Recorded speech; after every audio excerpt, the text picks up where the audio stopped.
اعوذ باللہ من الشیطان الرجیم بسم اللہ الرحمن الرحیم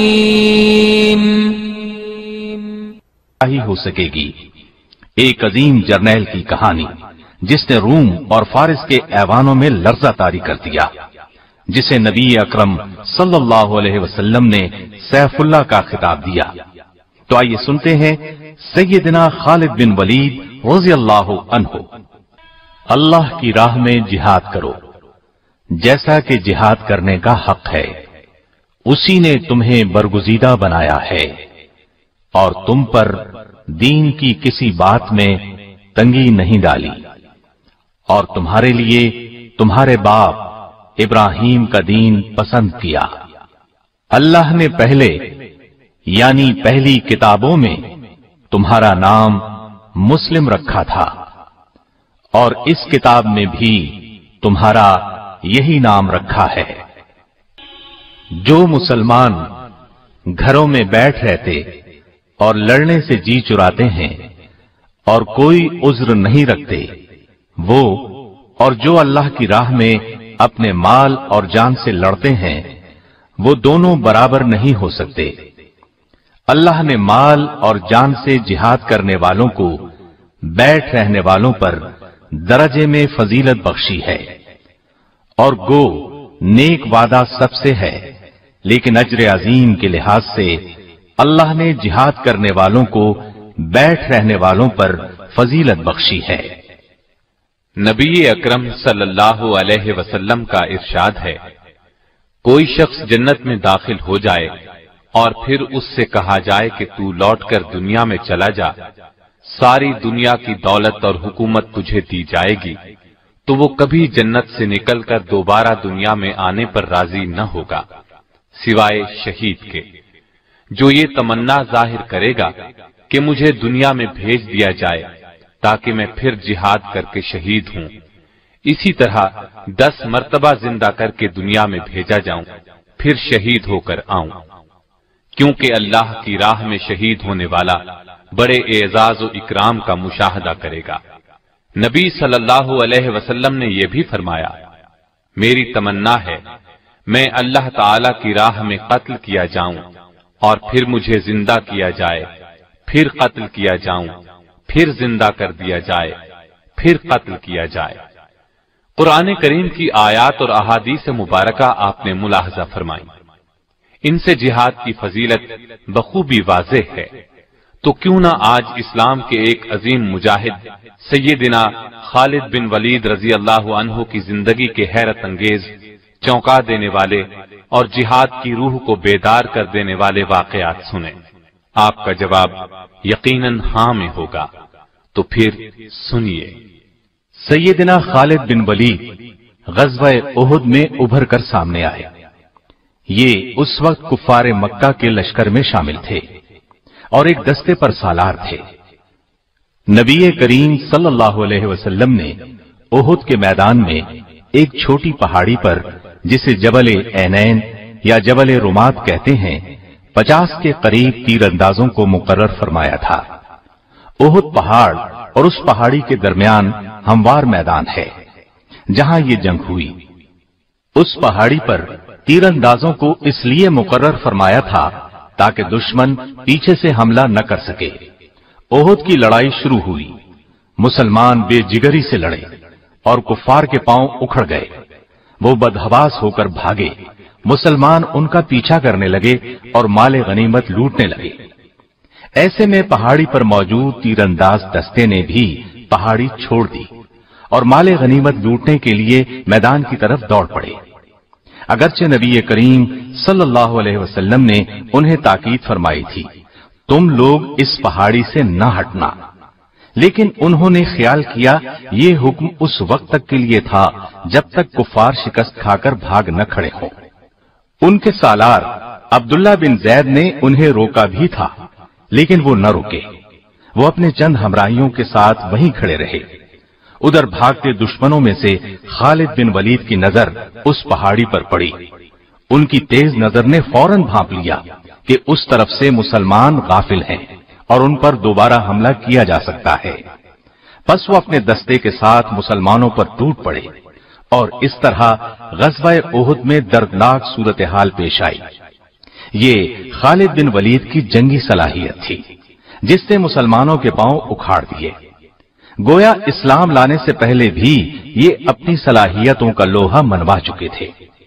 اسلام نے ان کی شخصیت میں جو جلا پیدا کی، اب اس کا حال سنیے۔ اپنے اسلام لانے کا واقعہ خود انہی کی زبانی سنیے۔ فرماتے ہیں، خالد بن ولید فرماتے ہیں، اسلام قبول کرنے سے پہلے میں قریب ہر مارکے میں رسول اللہ صلی اللہ علیہ وسلم کے مقابلے میں خم ٹھونک کر آیا، لیکن ہر مرتبہ آپ کا رعب اور دبدبا میرے دل پر طاری ہوا، یہاں تک کہ اللہ تعالی نے میرے دل میں اسلام کی محبت پیدا کر دی۔ ایک مرتبہ رسول اللہ صلی اللہ علیہ وسلم اپنے صحابہ رضی اللہ عنہم کو میدان جنگ میں ظہر کی نماز پڑھا رہے تھے۔ میں نے دل میں سوچا یہ بہت اچھا موقع ہے، اس وقت حملہ کر دیا جائے تو مسلمانوں کو زبردست نقصان پہنچایا جا سکتا ہے، لیکن حوصلہ نہیں پڑ رہا تھا۔ مجھے یوں لگا جیسے کوئی غیبی طاقت مجھے روک رہی ہے۔ پھر نبی صلی اللہ علیہ وسلم نے اسی میدان میں عصر کی نماز پڑھائی۔ ایک بار پھر سوچا حملہ کروں، لیکن قدم آگے نہ بڑھے۔ اس وقت میں نے جان لیا پردہ غیب سے ان کی مدد ہو رہی ہے۔ یہ یقیناً خطہ عرب بلکہ پوری دنیا پر غالب آئیں گے۔ جب مکہ فتح ہو گیا اور نبی صلی اللہ علیہ وسلم مدینہ واپس تشریف لے گئے تو اس وقت میں اپنے بارے میں سوچنے لگا، اب میں کیا کروں؟ کہاں جاؤں؟ حبشہ چلا جاؤں یا شاہ ہرقل کے پاس چلا جاؤں؟ اپنا آبائی مذہب چھوڑ کر یہودی ہو جاؤں یا عیسائیت اختیار کر لوں، یا کسی اجمی ملک کی راہ لوں، یا اپنے گھر میں بیٹھ رہوں؟ غرض طرح طرح کے سوال ذہن میں آ رہے تھے۔ انہی خیالات میں گم تھا کہ مجھے اپنے بھائی کا خط ملا۔ اس نے لکھا تھا، پیارے بھائی، میرے آقا نبی صلی اللہ علیہ وسلم نے ایک دن مجھ سے آپ کے بارے میں پوچھا تھا کہ خالد کہاں ہے؟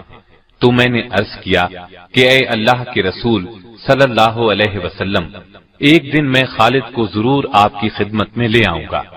یہ ہو نہیں سکتا کہ میرا ذہین اور فہیم بھائی اسلام جیسی نعمت سے محروم رہ جائے۔ میں خط کے یہ الفاظ پڑھ کر جھوم اٹھا۔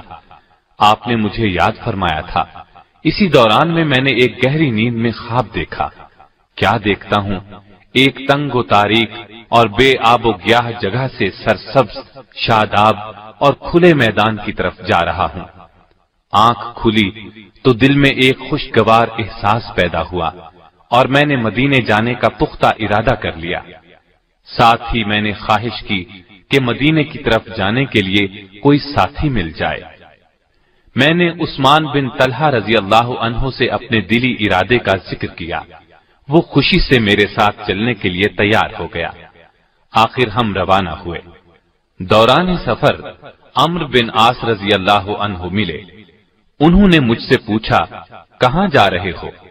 میں نے بتایا، اسلام کی کشش مجھے مدینے کی طرف کھینچے لے جا رہی ہے۔ پھر میں نے ان سے پوچھا، اور آپ کا ارادہ کہاں کا ہے؟ انہوں نے کہا، یہی جذبہ لے کر میں گھر سے نکلا ہوں۔ اب ہم تینوں ایک ساتھ چل پڑے۔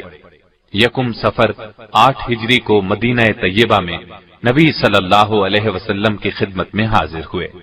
میں نے نہایت ادب اور احترام سے آپ کو سلام کیا۔ آپ نے مسکراتے ہوئے میرے سلام کا جواب دیا۔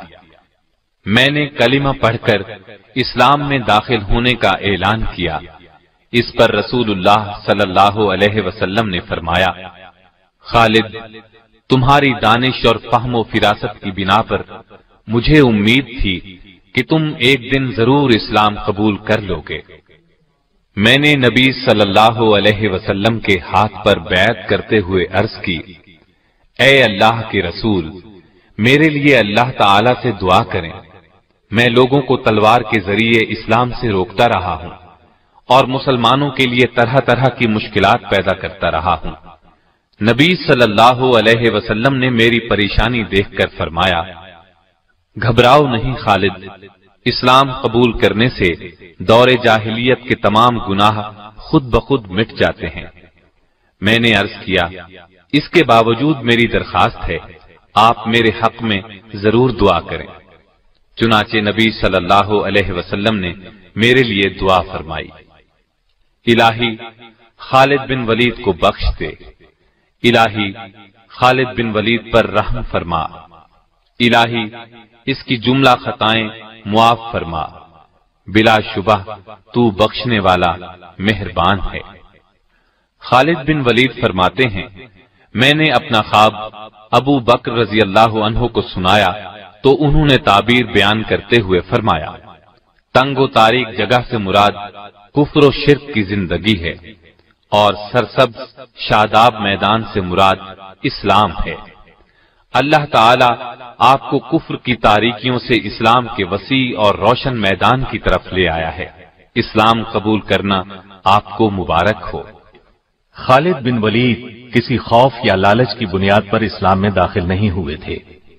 نبی کریم صلی اللہ علیہ وسلم کی شخصیت نے انہیں متاثر کیا تھا، اسلام کی عظمت ان کے دل میں گھر کر گئی تھی۔ انہوں نے جب تک اسلام قبول نہیں کیا تھا اس وقت تک یہ مسلمانوں کے خطرناک دشمن تھے۔ غزوہ احد کی مثال ہمارے سامنے ہے، لیکن جب یہی جواں سال مرد میدان اسلام کے پرچم تلے آئے تو ہر موقع پر انہوں نے سچے دل اور خلوص نیت کے ساتھ اسلام کے لیے تن من اور دھن کی بازی لگائی۔ انہوں نے اپنی پوری زندگی حق کی خاطر لڑتے ہوئے گزاری۔ ان کی زندگی میں بعض بہت مشکل لمحات بھی آئے، لیکن ہر مرحلے پر انہوں نے خوف اور نا امیدی کو اپنے قریب نہیں آنے دیا۔ انہوں نے جنگی تاریخ میں ایسے کارنامے انجام دیے کہ دنیا دنگ رہ گئی۔ آپ کی جرت، شجاعت اور عظمت کا اعتراف دشمن نے بھی کیا ہے۔ جرمن فوج کے سپہ سالار سے جب پوچھا گیا آپ کی کامیابی کا راز کیا ہے تو اس نے فوراً کہا، میں میدان جنگ میں مسلم جرنیل خالد بن ولید کے طریقے اپناتا ہوں۔ اس میں کوئی شک نہیں کہ خالد بن ولید ایک مدبر سپہ سالار تھے۔ یہی وجہ تھی کہ قیصر و کسریٰ ان کے قدموں میں آ گرے۔ روم اور فارس کے جنگی وسائل ان کے راستے میں کوئی رکاوٹ نہ بن سکے۔ ابتدا سے لے کر آخر تک ہر مارکہ حق و باطل میں فتوحات نے ان کے قدم چومے اور شکست کسی بھی میدان میں ان کے نزدیک نہ پھٹک سکی۔ غزوہ موتا میں تو ان کے جوہر کھل کر سامنے آ گئے۔ ہوا یوں کہ نبی کریم صلی اللہ علیہ وسلم نے اپنے ایک جان نثار صحابی سیدنا حارث بن عمیر ازدی رضی اللہ عنہ کو خط دے کر وادی بسرا کے حکمران حارث بن ابی شمر غسانی کی طرف روانہ کیا۔